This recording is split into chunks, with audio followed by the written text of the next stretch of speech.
പത്തനംതിട്ടയുടെ കിഴക്കൻ വനമേഖലയായ ചിറ്റാറിൽ പ്രവർത്തിക്കുന്ന delta crusher യൂണിറ്റിന്റെ പ്രവർത്തനം ആവശ്യമായ ലൈസൻസ് പോലും നേടാതെ. ചിറ്റാർ പഞ്ചായത്ത് സെക്രട്ടറി വിവരാവകാശ നിയമപ്രകാരം നൽകിയ മറുപടിയിലാണ് പാറമടയുടെ പ്രവർത്തനം ലൈസൻസ് ഇല്ലാതെയെന്ന് വ്യക്തമാവുന്നത്.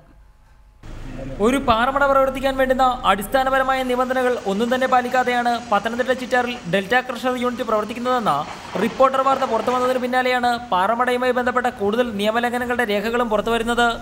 പാറമട പ്രവർത്തിക്കുന്ന ചിറ്റാർ പഞ്ചായത്ത് സെക്രട്ടറി വിവരാവകാശ നിയമപ്രകാരം നൽകിയ മറുപടിയാണിത്. ഈ മറുപടി പ്രകാരം ഡെൽറ്റയ്ക്ക് ക്രഷർ യൂണിറ്റ് പ്രവർത്തിപ്പിക്കുന്നതിനുള്ള ലൈസൻസ് മാത്രമേ സ്വന്തമായുള്ളൂ. ക്വാറി ലൈസൻസ് ഇല്ല. അതായത് ക്രഷർ യൂണിറ്റിലേക്ക് വേണ്ടുന്ന പാറ ഇവിടെ നിന്ന് പൊട്ടിക്കാൻ അനുമതിയില്ല എന്നർത്ഥം.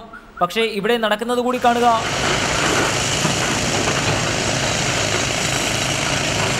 ലൈസൻസ് ഇല്ലാതെയുള്ള പാറ ഖനനം.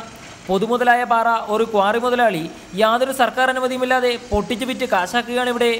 പഞ്ചായത്തോ മറ്റു ഉദ്യോഗസ്ഥ സംവിധാനങ്ങളോ ഇതൊന്നും കണ്ടില്ലെന്നും നടിക്കുന്നു.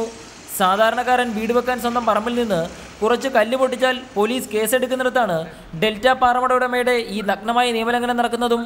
S Shyamkumar, reporter, Pathanamthitta.